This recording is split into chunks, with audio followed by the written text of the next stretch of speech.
भारत में पिछले 45 दिनों से देश की तालाबंदी चल रही है और वह भी WHO के यथार्थ में विश्व स्वास्थ्य संगठन नहीं, वह विश्व स्वास्थ्य बिगाड़ो संगठन है, जिसने हर 10 साल में 1910 के बाद से अभी तक एक नई नई बीमारियां फेंकी हैं और नए नए अपने औषधियों का प्रयोग करके उनको बाज़ारों में उतारा है।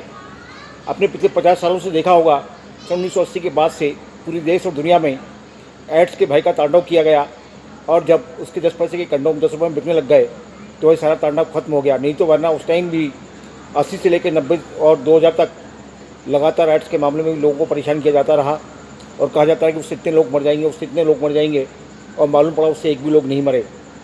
वही हाल वर्तमान में कोरोना के नाम पर हो रहा है कि कोरोना में इतने लोग मर जाएंगे, उतने लोग मर जाएंगे। यथार्थ में वह एक इन्फ्लुएंजा की बीमारी है और वह इस बीमारी में केवल सर्दी खांसी जुकाम जो साधारण तौर पर आम आदमी को होता रहता है और उससे हर साल भारत में भी लगभग 1.5 लाख मौतें होती हैं।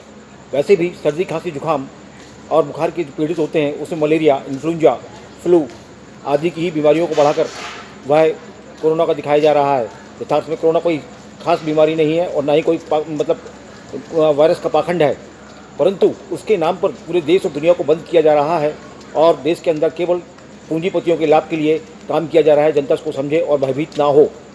भयभीत होकर वह अनावश्यक अपनी मौत को दावत दे रही है और मीडिया का जो पाखंड है वह लोगों को डराने के साथ साथ देश को मोदी के कुकर्मों को छुपाने, भ्रष्टाचार को छुपाने के लिए यह जो कांड किया जा रहा है वह केवल पूंजीपतियों, जिसमें खास तौर से मुकेश अंबानी का व्यवसाय बढ़ाने के लिए किया जा रहा है। आखिर जबकि 45 से देश बंद पड़ा हुआ है तो मुकेश अंबानी की फैक्ट्रियों में 2 लाख करोड़ से ज़्यादा का फ़ायदा कैसे हो गया? क्योंकि उसके पास सारा खाद्य व्यवसाय जो है उसके हाथ में सौंपा जा रहा है। इसको जनता समझे और कोरोना के भयभीत पाखंड से भयभीत ना हो और स्वस्थ जीवन जिए, यही मेरी शुभकामनाएं हैं और लोग अपने जीवन को सुचारू रूप से चलाते रहें। देश का जो पाखंड चल रहा है यथार्थ में सबको परेशान कर रहा है, यह बात सच है।